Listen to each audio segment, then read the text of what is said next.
ছিল যে বয়সে কচি, তাও ছিল সে বড় জ্ঞানী। করল হাতিম প্রমাণ, তারি নাম যে কুরবানি। দাস্তানে হাতিম তাই, দাস্তানে হাতিম তাই, দাস্তানে হাতিম তাই, দাস্তানে হাতিম তাই। এটা মিথ্যে মহারাজ, এটা মিথ্যে। আমাদের পুরো বয়সের সাহারা যে চিনে নিয়েছে ও এই মহারাজ। কিন্তু আলম্পনা, ন্যায় বিচারের ভিত্তি প্রমাণের উপর হয়। মিথ্যা! তোমরা ওকে চিনতেও পারবে না, কারণ তুমি চোখে বেঈমানির পর্দা লাগিয়ে রয়েছো। না মহারাজ, না।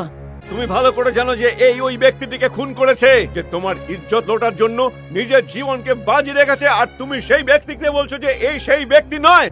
আমাদের ক্ষমা করে দিন, আমরা মিথ্যেবাদী, আমাদের প্রমাণ মিথ্যে। এই সেই দোষী, এই সেই খুনি মহারাজ। আগে না আলম্পনা, এই সম্পূর্ণ মিথ্যে বলছে। আপনি আমাকে অনুমতি দিন, আমি ওদের ছেলে হয়ে ওর মা বাবার দেখাশোনা করব। আসিফের বৃদ্ধ বাবা মায়ের সেবা করার জন্য অনুমতি যেন দেওয়া হয়। যে আজ তোমার ছেলে আপনার থেকে দূরে চলে যাচ্ছে। আমার ছেলেকে শুধরে দিয়েছেন, যাকে আমি শুধরাতে পারিনি, ওকে আপনি শুধরেছেন। এইভাবেই বিপদের সাথে খেলতে খেলতে আর দুঃখে মনকে খুশি করতে করতে হাতিম যুবক বেলায় পা রাখল।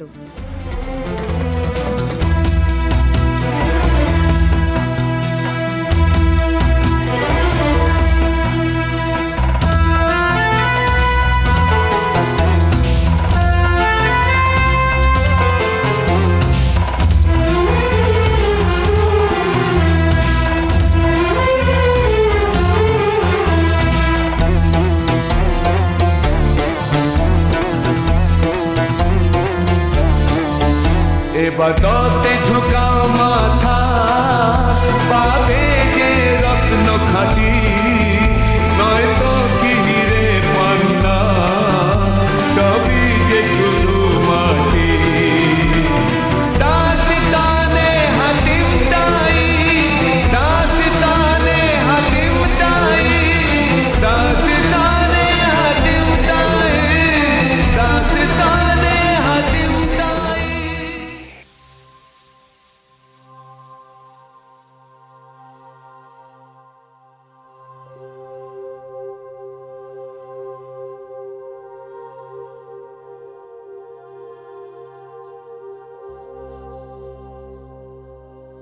আদাব মালকা আলিয়া। ও, আপনি আসুন, বসুন।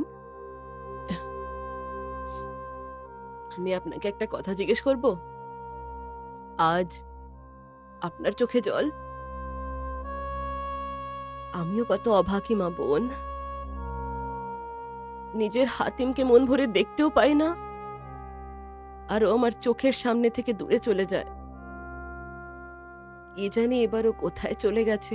মালিকায় আলিয়া, কি ব্যাপার সলমা, এত চিন্তা কিসের করছিস? আমি এখনই খবর পেয়েছি যে যুবরাজ এই শহরের দ্বারে নিজের পা রেখে ফেলেছে। কি? আমার হাতিম আসছে? হ্যাঁ,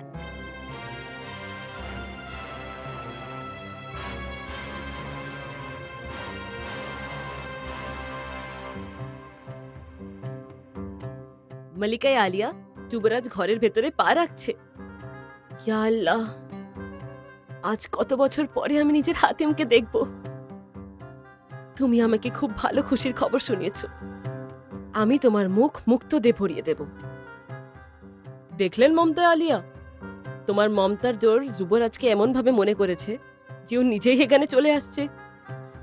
বোন, আজ আমি নিজের হাতিমকে মমতায় এরম ভাবে ভরিয়ে দেব, এরম ভাবে ভরিয়ে দেব যে ও কখনো আমার চোখের থেকে দূর যাওয়ার একদম চেষ্টা করবে না। মলিকায় আলিয়া, যুবরাজ এই ঘরের ভেতরে আসছে। হে খুদা, হাতেমকে দেখার জন্য অপেক্ষা করা আমার এই দুটি চোখ ওকে দেখে ধৈর্য কিরম ভাবে ধরবে। আমার চোখে তো এখন থেকেই জল এসে যাচ্ছে। মালকায় আলিয়া, নিজের মনকে সামলাও। তোমার যে অবস্থা সেটা একটা মায়েরই হতে পারে।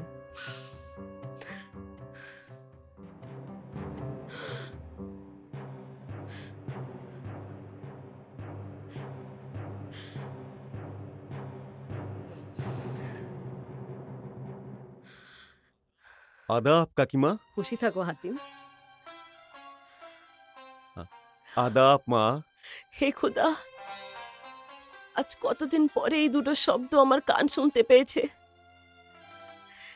একবার আবার বল, একবার আবার বল বাবা, যাতে এই চিরদুঃখী মাটা একটু সুখ পায়। আমার মা।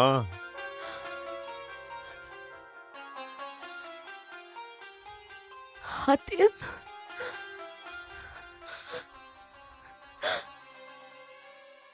হাতিম, মা আমার। হাতিম আমার লাল। মাগো। হাতিম, হাতিম, এত নিষ্ঠুর কেন হয়ে যাও ছেলে, যে নিজের বার দেখাশোনা করতে পারো না? খোদা সাক্ষী আছে যে তোমার স্মৃতি সব সময় আমার সাথে থাকে। তাহলে আমায় না বলে কেন চলে যাও? তোমাকে কি করে বোঝাবো মা যে আমি কেন চলে যাই? এখন আমি তোকে কোথাও যেতে দেব না, সবসময় আমার চোখের সামনে রাখবো। মালকাই আলিয়া, আপনি একটা সুন্দর রাজকুমারী দেখে যুবরাজের বিয়ে করিয়ে দিন, তারপর তো এখানেই থাকবে। তুমি তোমার মুখের কথা কেড়ে নিলে বোন। আমিও এটাই চাই, যাতে খুব শিগগিরই এই ঘরে চাঁদের মতন বউ এসে যায়। ঠিক আছে, তুমি আমার জীবনের মালিক মা। তোমারই পায়ের নিচে রয়েছে স্বর্গ। আমি তোমার কথা না শুনে সেই স্বর্গকে হারাতে চাই না আমি। তোমার আদেশ শিরোধার্য। কিন্তু একটা কথা বলুন মা আমার। করো জিজ্ঞেস। আপনি কি এটাই চান যে আপনার ছেলে এই রাজপ্রাসাদের ভোগবিলাসে হারিয়ে গিয়ে খোদার প্রতি এই ভক্তিকে ভুলে যাক, যেটা তার দরকার আছে? কিন্তু একটা মায়েরও তো অধিকার থাকে নিজের ছেলের উপর। আপনি বললে আপনার আদর্শ অনুসারে আমি আমার শরীরের সব জায়গায় কেটে রক্ত বার করে দেব। আপনি বললে আমি আমার প্রাণ বের করে দিয়ে আপনার চরণে রেখে দেব। আপনি বললে যে আমার মনটাকে মেরে দিয়ে তোমার সমস্ত বাসনা আর ইচ্ছা পূরণ করে দেব। কেমন কথা বলছিস তুই?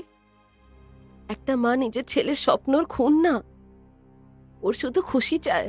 তাহলে এই শিকল দিয়ে আমাকে আর বাঁধবেন না মা।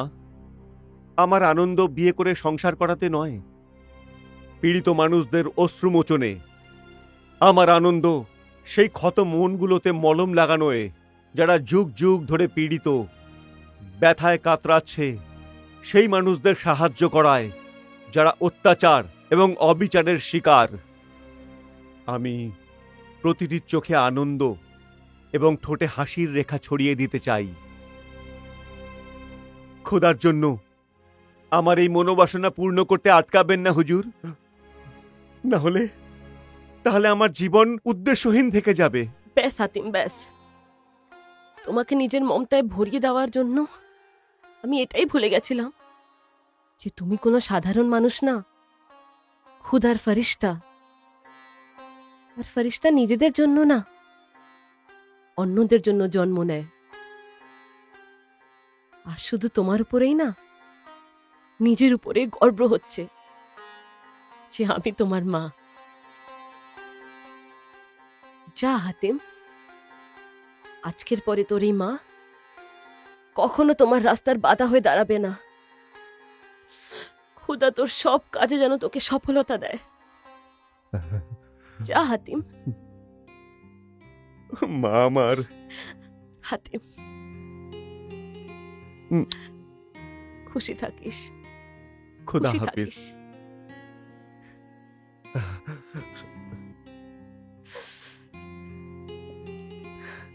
খোদা যেন তোর সব কাজে সফলতা দেয়। খুশি থাকিস হাতিম, খুশি থাকিস।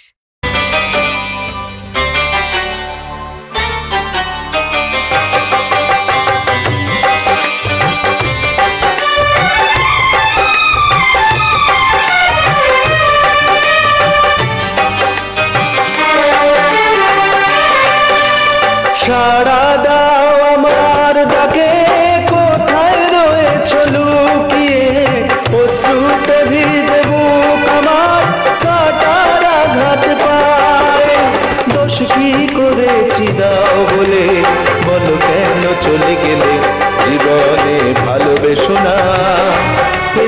জ্বালাতে কবু জ্বলো না, জীবনে ভালোবেসো না, এ জ্বালাতে কবু জ্বলো না।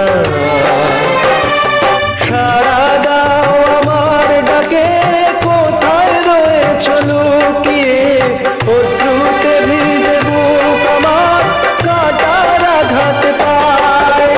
দোষ কি করেছি দাও বলে, বলো কেন চলে গেলে, জীবনে ভালোবেসো না, এ জ্বালাতে কবু জ্বলো না, জীবনে ভালোবেসো না, এ জ্বালাতে কবু জ্বলো না।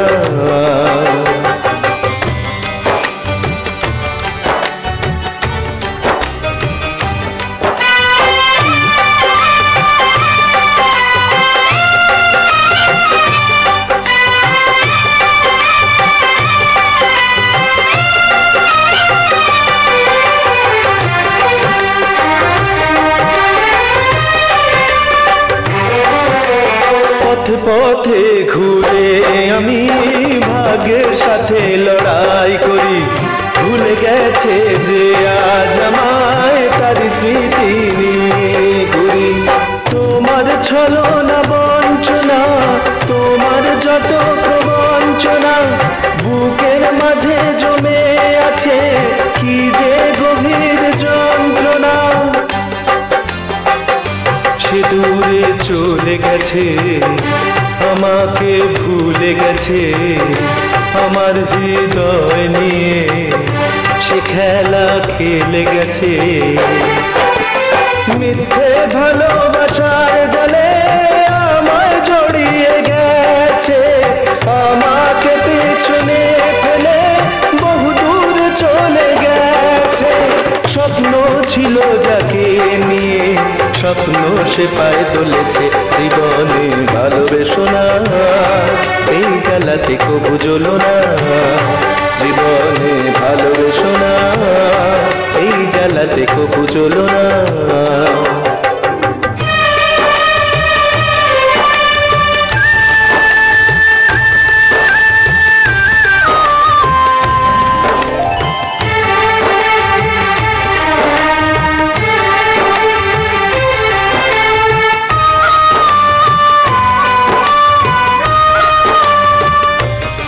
প্রেম যে শুধু যন্ত্রণা, প্রেম শুধু প্রবঞ্চনা, প্রেম শুধু কল্পনা, প্রেম শুধু যে ছলনা।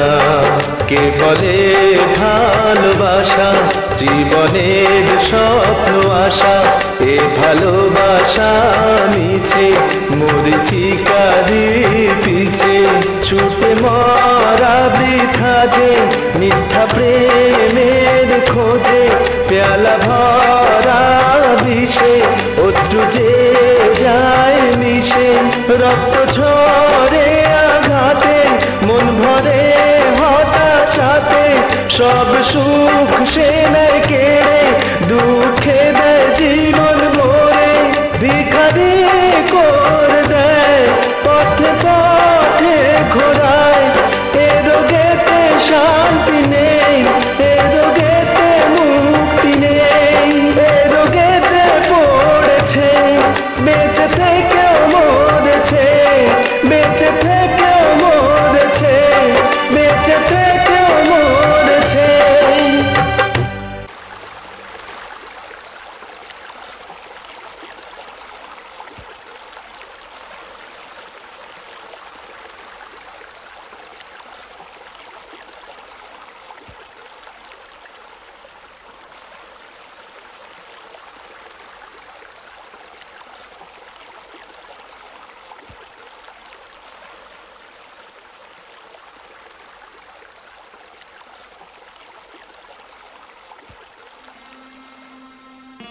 কে আপনি? কে আপনি?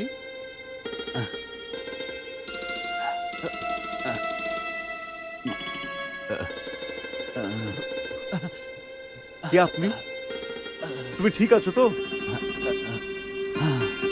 শ্বাসটা চলছে শুধু, তাই বুঝতে পারছি যে বেঁচে আছি। কিন্তু তুমি কে ভাই? একজন পর্যটক। এখান দিয়ে যখন যাচ্ছিলাম তোমার এই আর্তনাদের আওয়াজ শুনতে পেলাম, আর পাগুলো সেই সাথে সাথেই তোমার দিকেই চলে এলো। খুব কষ্ট বুঝতে পারছি তোমার আওয়াজ থেকে। শুধু আওয়াজই নয়, এই ব্যথাটা তো আমার রক্তই মিশে গেছে। তোমার চেহারা দেখে মনে হয় তুমি হয়তো কোনো রাজপুত্রই হবে, কিন্তু আসলে তুমি খুব দুঃখী। কি রাজকুমারদের দুঃখ হয় না মুসাফির? এর অর্থ কি তুমি প্রকৃতই রাজপুত্র? হ্যাঁ, আমি শাম দেশের রাজকুমার, আর আমার নাম মুনির স্বামী। ও, একজন রাজপুত্র আর রাজপ্রাসাদের ভোগবিলাস ছেড়ে এই জঙ্গলে এই অবস্থায়? আমি কি এর কারণ জানতে পারি? কি করবে এই সব জেনে?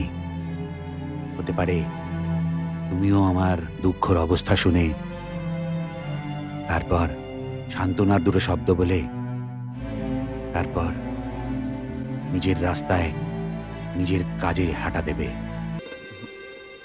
এটা তোমার ভুল ধারণা বন্ধু। যদি আমি তোমার কোনো কাজে লাগতে পারি তাহলে আমি ভাগ্যবান মনে করব। আমাকে সত্যি করে বলো, যদি খোদা এটা চান তাহলে আমি তোমার বেদনার উপশম বার করতে পারি। কেন কেন তুমি এত বরবাদ আশিকের সাথে এত সহানুভূতি দেখাচ্ছ? আমি তোমার কে? ভালোবাসার সম্পর্ক থেকে একজন বন্ধু, মানবিকতার দিক থেকে এক ভাই। অর্থাৎ কিনা তোমার আর আমার একটা সম্পর্ক নয়, দুটো সম্পর্ক। তাহলে আমি কেন তোমার কাজে লাগবো না? তুমি আমাকে জানো না। আমি এই অঞ্চলের রাজপুত্র হাতিম বিন তাই। হাতিম বিন তাই? হ্যাঁ বন্ধু, আমার জীবনের সর্বদা একটাই উদ্দেশ্য ছিল, নিজের মতো মানুষদের কাজে লাগা। হ্যাঁ, ঠিক আছে। যদি তুমি নিজেকে আমার ভাই, আমার বন্ধু মেনেছ, তাহলে আমিও তোমায় নিজের বরবাদির গল্প শোনাবো। নিশ্চয়ই বলবো কি কিভাবে একটা ছবি একটা লোকের জীবন পাল্টে দিতে পারে, কিভাবে রাজমহল থেকে একটা জঙ্গলে পাঠাতে পারে। হ্যাঁ, আজ থেকে কিছু মাসের আগের কথা। আমার মনেও নিজের ছবি বানানোর একটা শখ উঠেছিল, আর তার জন্য আমি আমার রাজ্যের একটা চিত্রকারকে ডেকে পাঠিয়েছি, যে নিজের কাজে খুব দক্ষ ছিল।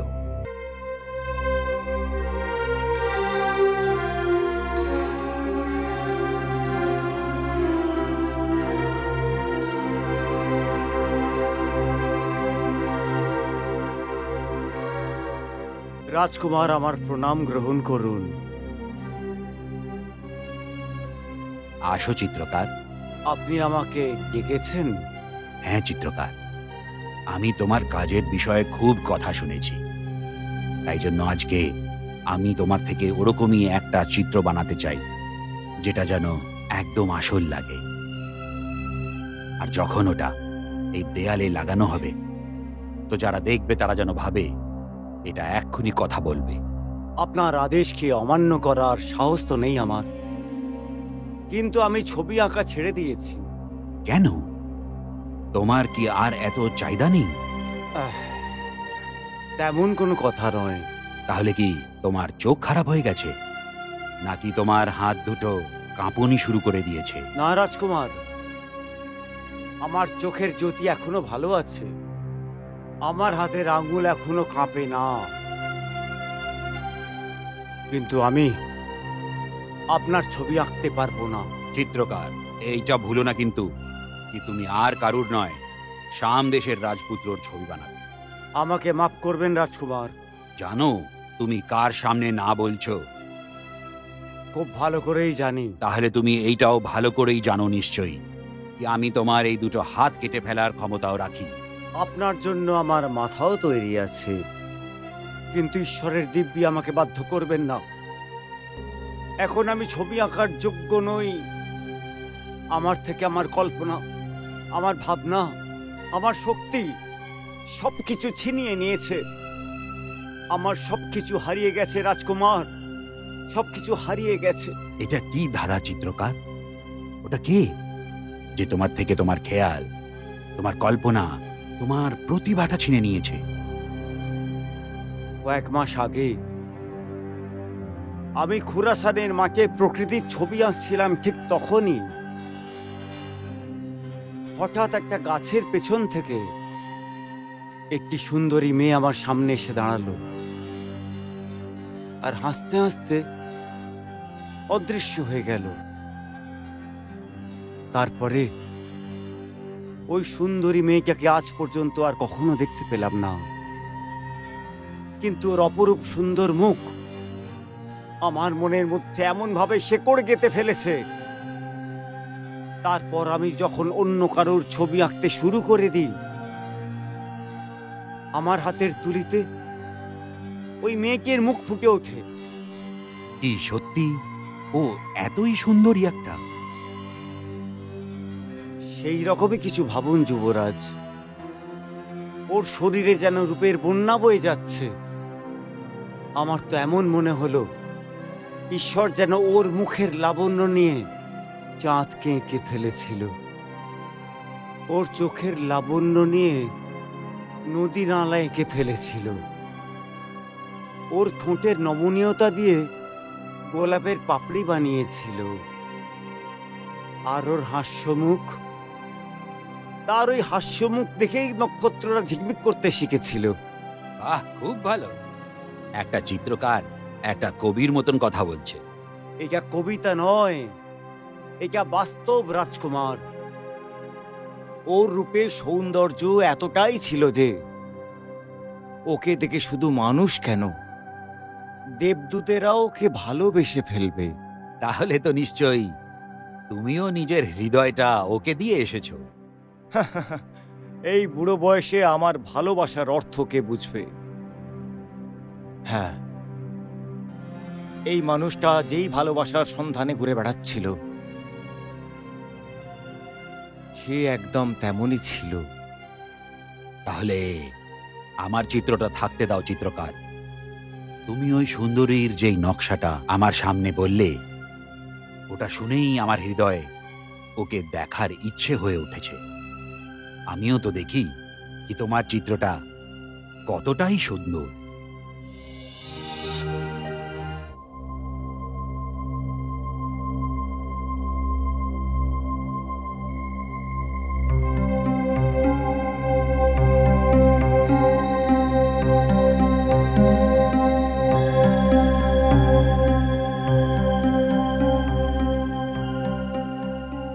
ঠিক আছে রাজকুমার, আজ এই বুড়ো মুসাফির নিজের ছবি আঁকাতে আবার প্রাণ নিয়ে আসবে।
সুবহানাল্লাহ।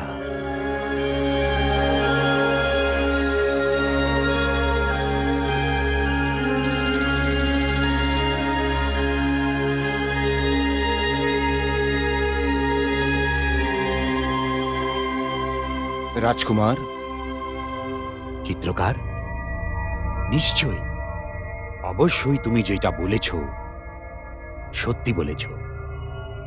অবশ্যই, অবশ্যই একে দেখে মানুষ কি ফেরেশতারাও নিজের হৃদয়টা বের করে ওর পায়ের কাছে রেখে দেবে। আমি একে খুঁজবো, নিশ্চয়ই খুঁজবো।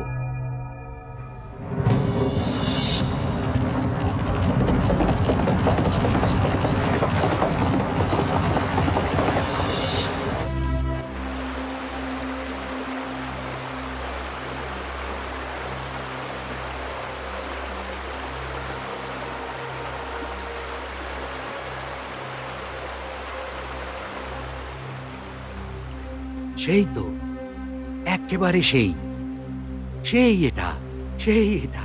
হে খোদা, তুমি আমার চাওয়াটা পূর্ণ করলে। কিন্তু এই জলে কোথাও তুমি জলপরি তো নয়?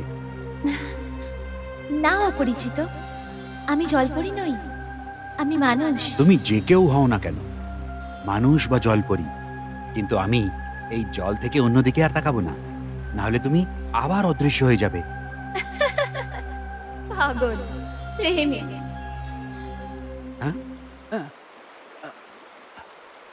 কে? হ্যাঁ?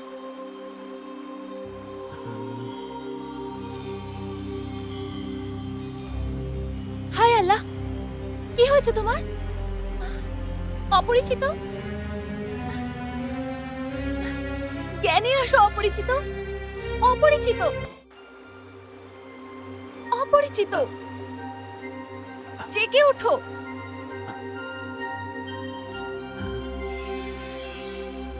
তোমায় দেখে মন ভরে গেল, আর কোনো তেষ্টা বাকি নেই।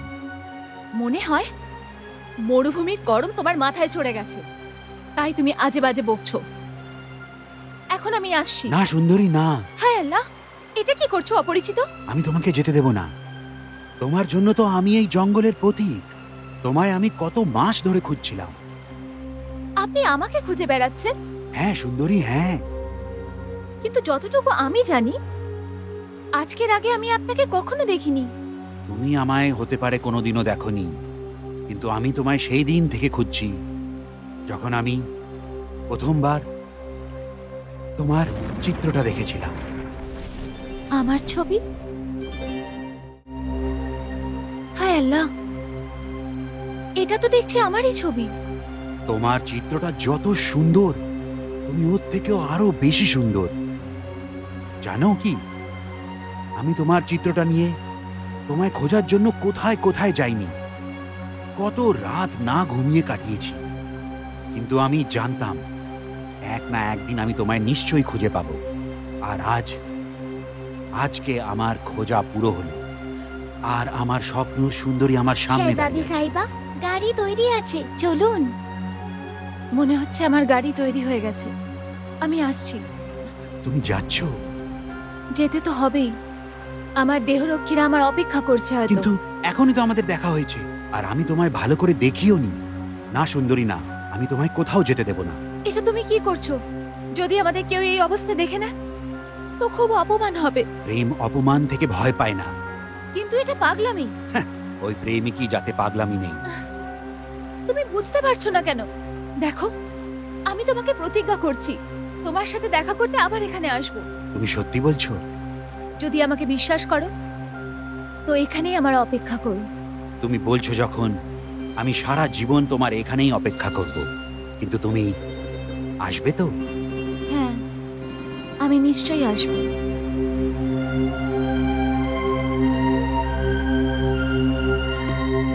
আর তারপর থেকে আমি এখানেই ওর অপেক্ষা করা শুরু করে দিয়েছি। দিন থেকে রাত হয়ে গেল, আর রাত দিন হয়ে গেল। রোজ সূর্য বেরাতো, আর তার আলোর সাথে সাথে আমার ভেতরেও একটা আলো হয়ে উঠত। এইভাবেই মাসের পর মাস বেরিয়ে গেল, কিন্তু ও এলো না। তাই জন্য আমি এখানেই বসে এই চিত্রটাকে দেখতে থাকি। আমার ওর ওয়াদা খেলাফির ওপরে খুব রাগ হয়।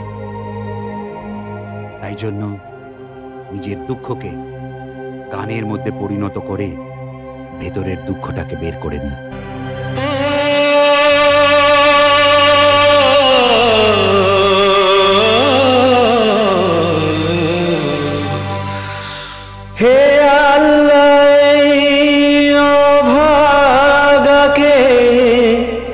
দাও আশার আলো দেখিয়ে, নয়তো এই দেহ আমার মাটিতে দাও মিশিয়ে। জীবনে ভালোবেসো না, এ জ্বালাতে কভু জ্বলো না। জীবনে ভালোবেসো না, এ জ্বালাতে কভু জ্বলো না। জীবনে ভালোবেসো না, এ জ্বালাতে কভু জ্বলো না। জীবনে ভালোবেসো না, এ জ্বালাতে কভু জ্বলো না।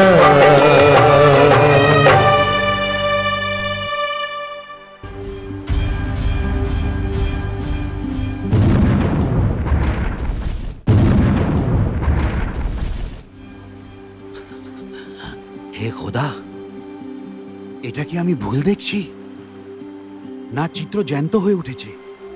না চোখের ভুল, আর না তো ছবি জীবন্ত হয়েছে অপরিচিত। তাহলে তুমি এসেই গেছো, আমার হৃদয়ের আওয়াজ তোমায় ডেকেই এনেছে। তুমি সত্যি পাগল অপরিচিত। ওই দিন তোমার পিছু ছাড়ানোর জন্য তোমায় মিথ্যে প্রতিজ্ঞা করেছিলাম, আর তুমি সেটা বিশ্বাস করে নিলে, আর এখনো অব্দি আমার অপেক্ষা করছো। তোমার প্রতিশ্রুতি মিথ্যে হতে পারে সুন্দরী, কিন্তু আমার নয়। যদি আজকে আমি হঠাৎ করে আবার এখানে না আসতাম, তাহলেও কি তুমি আমার অপেক্ষা করতে? হ্যাঁ, আমি আমার শেষ নিঃশ্বাস অবধি তোমার অপেক্ষা করতাম। আমি বললাম না, তোমার প্রতিশ্রুতি মিথ্যে হতে পারে, কিন্তু আমার নয়। আসলে আমার মধ্যে এমন কি ব্যাপার আছে যে তুমি এরকম পাগল হয়ে গেলে? এইটা জিজ্ঞাসা করো কি কি নেই? যা ব্যাপার তোমার মধ্যে আছে, তোমার চিত্রর মধ্যেও নেই। যখন আমি তোমার চিত্র দেখে পাগল হতে পারি, তাহলে তুমি তো সাক্ষাৎ আমার সামনে দাঁড়িয়ে আছো। যদি তুমি এই সারা জীবন আমার সামনে দাঁড়িয়ে থাকো, তাহলে আমি সারা জীবন তোমায় এরকম করেই দেখতে থাকবো। এতটা চাও আমাকে? যদি বিশ্বাস না হয়, তাহলে আমার পরীক্ষা নিয়ে দেখে নাও। তুমি যদি বলো, তাহলে আমি এখনই এই সময় আমার প্রাণটা বের করে তোমার পায়ের তলায় রেখে দিই। না অপরিচিত, না। এই প্রাণ নেয়ার তোমার কোনো অধিকার নেই, কারণ সেই অধিকারটা আমার। কি? হ্যাঁ, আমি ভাবতেও পারিনি যে পৃথিবীতে এরকম মানুষ হয় যে আমাকে পাগলের মতো চায়। সুন্দরী, আমার নাম হাসিনা নয়, হুসন বানু আমার নাম। খোরাসানের রাজকুমারী হুসন বানু। তাহলে আমিও কোনো অপরিচিত নয়। মুনির স্বামী, শাম দেশের রাজকুমার মুনির স্বামী। মুনির স্বামী? হুসন বানু।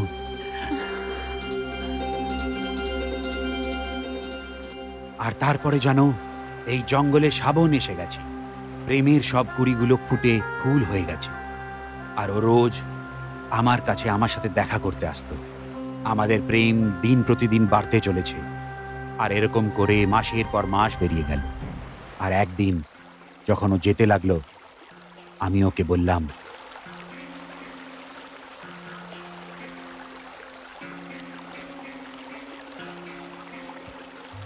হুসন বানু, হ্যাঁ? আমি আর তোমার থেকে দূরে থাকতে পারি না। আমি রাজার সাথে দেখা করে তোমার বিবাহর প্রস্তাব দিতে চাই।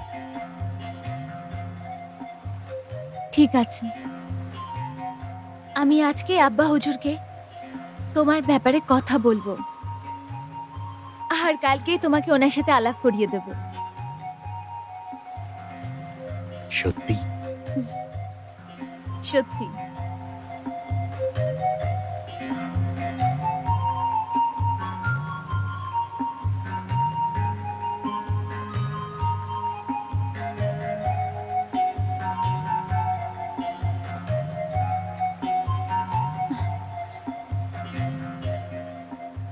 এখন আমি আসি। ইচ্ছে তো করছে না। দেরি হয়ে গেছে, তাহলে আমি ফিরে গিয়ে কি জবাব দেব? কালকে আসবে তো? হ্যাঁ। খুদা হাফেজ। খোদা হাফেজ।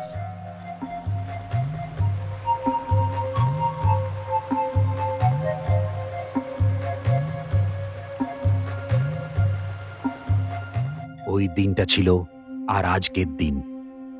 আমি ওই অবিশ্বাসীর কথায় এই জঙ্গলে সবার থেকে এটাই বলতে থাকি, কেউ যেন কারোর সাথে প্রেম না করে, আর করলেও যেন কারোর অপেক্ষা না করে। এত অত্যাচার, এত বিশ্বাসঘাতকতা। ও রাজকন্যা নয়, ও হলো বিশ্বাসঘাতকতার একটা জ্বলন্ত উদাহরণ। এবার তুমিই বলো, তুমি আমার জন্য কি করতে পারো? কিছুও তো না, না?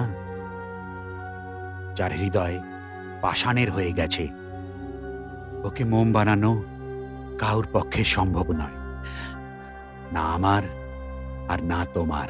পাথরও মোম হয়ে যেতে পারে বন্ধু, কিন্তু আমার তো মনে হচ্ছে ওর চোখের জলই শুকিয়ে গেছে, সেই জন্যই ও এত কঠোর মনের হয়ে গেছে।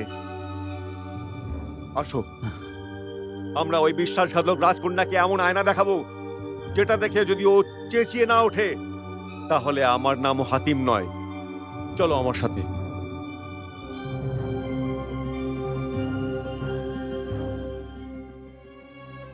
মহামান্য বিচারপতি, সাহায্য নেয়া লোকেরা হাজির। ঠিক আছে রাজকুমারী। ওদের এক এক করে আমার দরবারে পেশ করুন। আমি কান দিয়ে ওদের সমস্যার কথা শুনবো। যথা আজ্ঞা। অভিযোগকারী মেহরুন নিসাকে ডাকা হোক। অভিযোগকারী মেহরুন নিসাকে এখানে আনা হোক।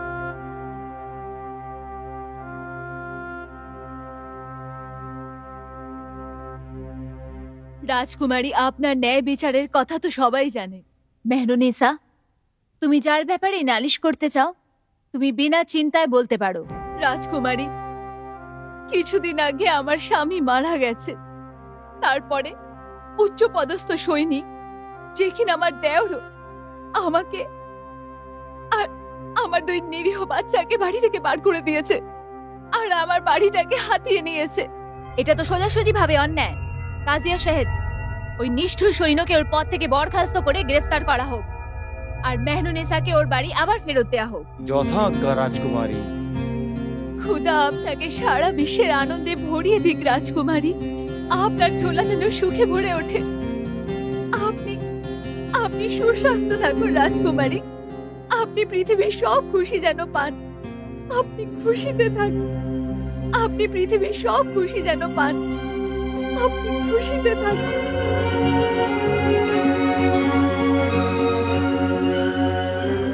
রাজকুমারী, রাজকুমারী,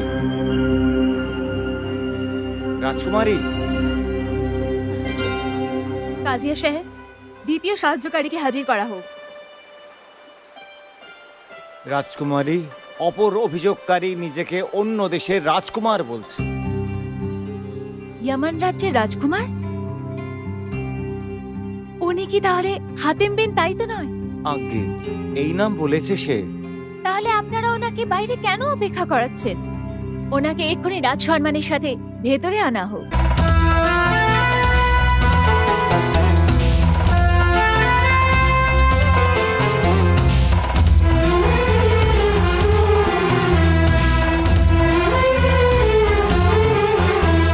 আপনাকে স্বাগত রাজকুমার।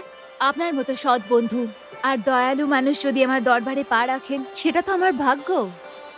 খোরাসানের রাজকন্যা, এটা আমার খুব দুর্ভাগ্য যে কোনো কিছুর দোহাই দিতে আপনার সামনে আসতে হলো। আমার আফসোস হচ্ছে, কিন্তু তার সাথে সাথে আমি অবাকও হচ্ছি যে রাজকুমার ইয়ামানের খুরাসানে কারোর উপর অভিযোগও হতে পারে। অভিযোগ শোনানোর আগে এটা কি বিশ্বাস করতে পারি যে এই দরবারে কারুর দোহাই দেওয়ার কথা শুনে বিচার করা হয়ে থাকে? আমার ন্যায় বিচারের উপরে আপনার কোনো সন্দেহ আছে রাজকুমার? তাহলে আমি এইটুকুই বলতে চাই, যবে থেকে আমি রাজাসনে বসেছি, প্রত্যেকটি বিচার আমি খুদাকে সাক্ষী রেখে করেছি। যদি আপনার অভিযোগ সত্যি হয়, তাহলে সেই অভিযোগকারী শাস্তি নিশ্চয়ই পাবে। তাহলে একবার বলুন, সেই অপরাধীর কি শাস্তি হওয়া উচিত যে একজন নিষ্পাপ মানুষকে তার ভালোবাসার জালে ফাঁসিয়ে তার সাথে জীবন মরণের প্রতিজ্ঞা করে যখন প্রতিজ্ঞা পালনের সময় এলো, তো বেইমানির চাকু দিয়ে শুধু ওর মনকেই নয়, ওর হৃদয়কেও রক্তাক্ত করে দিল। কে সেই কঠোর মনের বেইমান প্রতারক? সেই রাজপ্রাসাদের বিশাল বড় ব্যক্তিত্ব। যতই বড় পদ হোক না কেন, আমাদের দরবারে ন্যায় বিচার একই রকমের হয়, যেখানে ধনী গরিব প্রজা রাজার মধ্যে তফাৎ না করেই অভিযোগকারী দোষকে বিচার করা হয়। যদি তার পাল্লা নিচে নেমে যায় তাহলে সে শাস্তি নিশ্চয়ই পাবে। বলুন, কে সেই অভিযোগকারী? তিনি হলেন আপনি স্বয়ং রাজকন্যা। আমি? আপনি কি সজ্ঞানে আছেন রাজকুমার? আমি তো সজ্ঞানে আছি কাজী সাহেব, কিন্তু আপনার এই রাজকন্যা সজ্ঞানে নেই। ওই নরম আর মোলায়েম সোফার ওপর বসে সেই মানুষটিকে ভুলে গেছেন যার সাথে জীবন মরণের প্রতিজ্ঞা করেছিল। বিবাহের সেই সুন্দর স্বপ্নকে ভুলে গিয়ে যেটা ওরা দুজনে মিলে দেখেছিল। ওই ইচ্ছা এবং বাসনার গলা টিপে মেরে ফেলে যেটা দুজনের মনে জেগেছিল। না, এটা মিথ্যে। যদি এটা মিথ্যা হয় তাহলে একে বলুন খোরাসানের রাজকন্যা, একটু ভালো করে দেখুন এনাকে, আর তারপরে বলুন যে এই ব্যক্তির চোখে চোখ রেখে আপনি ভালোবাসার প্রতিজ্ঞা কি করেননি? এই হাতটাকে ভালো করে ধরে সারা জীবন একসাথে কাটানোর প্রতিজ্ঞা করেননি? এই চেহারাটাকে স্পর্শ করে সব সময় একে দেখার ইচ্ছা প্রকাশ করেননি আপনি? আর যখন সেই বাসনা পূরণ করার সময় এলো তখন যেভাবে চোখ সরালেন যেন অচেনা ব্যক্তি, এমন ভাবে একে ফেলে দিলেন যেমন ভাবে লোকে কাঁটাকে ফেলে দেয়। জিজ্ঞেস করছি কেন? যখন প্রেম করারই ছিল না তাহলে প্রেম করলেন কেন? যখন ক্ষত বোঝানোর থাকে না তখন ক্ষত লাগালেন কেন? যখন কথা রাখতে পারেন না কথা দিলেন কেন? কেন রাজকন্যা বলুন আপনি কেন? হুসনু বানু, আমি আজকেও তোমায় অতটাই ভালোবাসি যতটা আগে করতাম। আমি আজকেও তোমার অপেক্ষার প্রদীপ জ্বালিয়ে ওইভাবেই তোমার অপেক্ষা করি যেইভাবে আগে করতাম। কেন কি আমি জানি কি আমার হৃদয়ের প্রেমে এক না একদিন তোমাকে টেনে আমার কাছে নিয়েই আসবে। একদিন এই রাজমহলের গদিটা ছেড়ে আমার হুসনু বানু সব সময়ের জন্য আমার কাছে চলে আসবে। বাস একবার বলে দাও মুনিরের প্রেম কি তুমি বেওয়াফা নয়, সত্যি এই পাগলটা বেঁচে থাকার একটা উদ্দেশ্য পেয়ে যাবে। ব্যাস একবার। হ্যাঁ হ্যাঁ, আমি বেঈমান নই।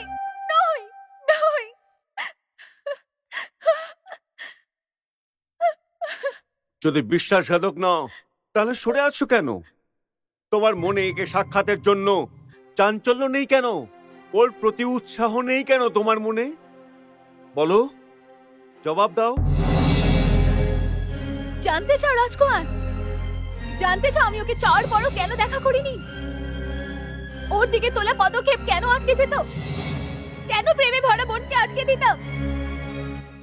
তো আসো আমার সাথে, আমি তোমাকে সবকিছু জানাবো, সবকিছু।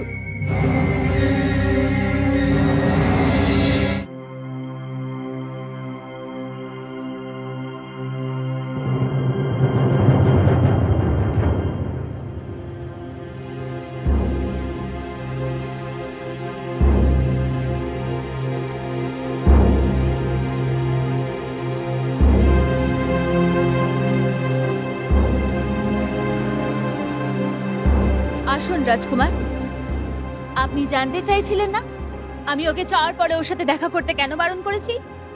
তাহলে এই দেখুন, এই হচ্ছে আপনার প্রশ্নের উত্তর। ইনি আবার কে? এই রাজ্যের রাজা, আমার আব্বা হুজুর। বাদশাহ? তোমার বাবা?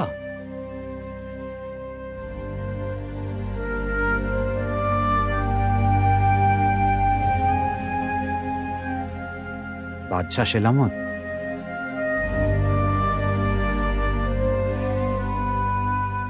কি অসুখ করেছে ওনার? অসুখ নয় রাজকুমার, ওনার মাথার ওপরে এক ফকিরের অভিশাপ পড়েছে, যেটা না ওনাকে বাঁচতে দেয় না মরতে দেয়। এ এক অদ্ভুত পরিস্থিতি।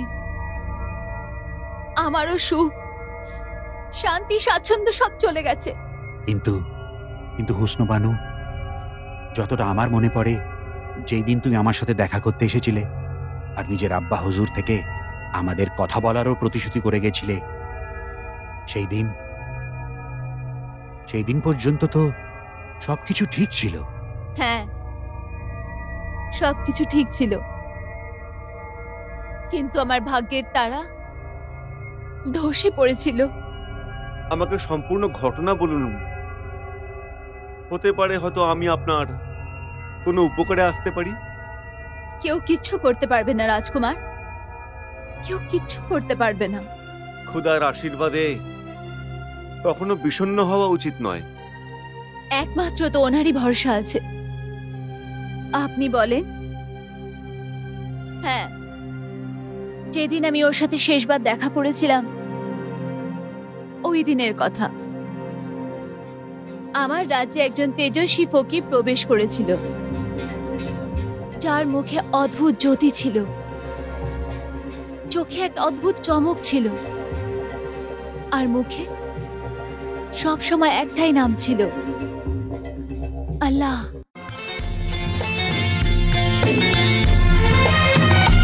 আল্লাহ